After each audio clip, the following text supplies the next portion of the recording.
Hey, welcome back to my channel, Gavariel SK Hans Putra Ignatius. So, di video ini, aku akan bahas nih, betapa sulit menjadi kaya di Indonesia, terutama bagi yang miskin dari lahir. So, aku akan bahas kenapa ini sulit. Pertama, uang. Uang ya ini masalah utama bagi yang punya mental miskin. Mental miskin akan menganggap ini masalah utama. Jujur li ada loh usaha yang bisa berjalan tanpa uang terus. Tapi kamu perlu memakai otak ya, agar usaha kamu bisa jalan.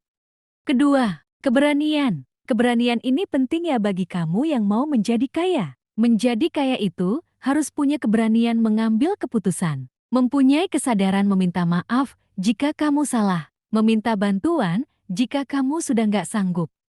Ketiga, tidak punya ambisi. Ambisi ini penting jika kamu ingin usaha kamu cepat. Ambisi ini bisa dibentuk ya dari berbagai cara, mulai dari kamu merasakan sakit, lihat orang yang keren. Oh ya, jika kamu sudah punya ambisi, langkah lanjut jangan dekat orang pemalas, suka ngeluh, suka mengatur kamu. Keempat, lingkungan. Lingkungan ini berpengaruh ya.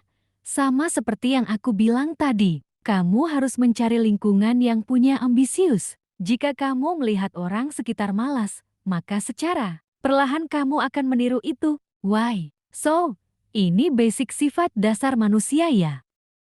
Apakah kamu tidak ada masalah yang saya sebutkan tadi?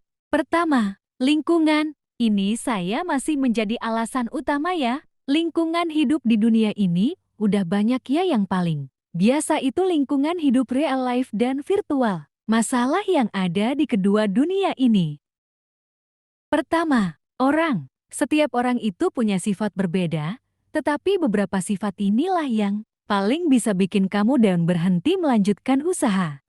Pertama, si paling iri. Si paling iri ini bisa menghancurkan mental kamu loh. Orang yang memiliki sifat ini akan berusaha bikin mental kamu down. Kedua, si paling keroyok. Si paling keroyok ini bisa menjatuhkan kamu paling parah ya. Dia type orang yang suka banyak bicara tambah dia mau kamu bicara sama dia. Jika kamu tidak mau bicara sama dia siap-siap, Anda akan menjadi korban keroyok orang ini. Ketiga, si paling merasa benar. Orang dengan type ini orang yang sering banyak bicara. Dia mau ucapan dia benar. Tidak ada orang lain yang benar.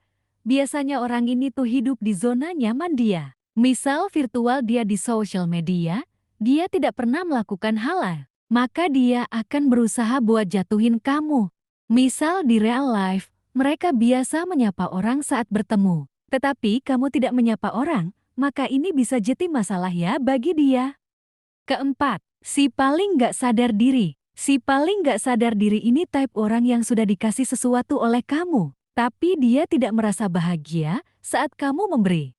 Kelima, si paling playing victim. Sifat ini berbahaya banget ya. Karena orang ini sama seperti tadi, bedanya dia setelah berbuat kejahatan dia berusaha membenarkan dia ketika kamu membalas perbuatan dia. Dia tidak terima dan merasa sangat tersakiti. So, apakah kamu ketemu orang itu?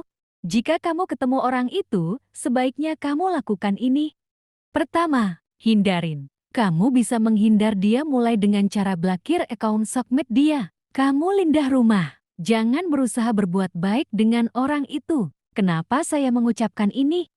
Orang memiliki sifat tadi itu paling susah diobatin, yang bisa obatin dia cuma lingkungan dia, orang terdekat, dan jangan kamu sesekali memberi. Orang dengan type itu tidak tahu terima kasih Anda akan menghabiskan apa yang Anda punya, dan dia akan melupakan Anda. Kedua, laporkan. Jika kamu menemukan orang itu sebaiknya Anda melaporkan ya, jangan lapor ke teman. Langsung lapor ke pihak berwajib, contoh polisi, orang tua dia, jika dia bertemu di sosial media. Langsung laporkan kepada admin report akun tambah alasan ya. Oke, itulah beberapa alasan kenapa sangat sulit menjadi kaya. Seperti, sesulit lupakan Raihan. Sampai jumpa di video selanjutnya ya. Bye dari Gavariel SK Hans Putra Ignatius.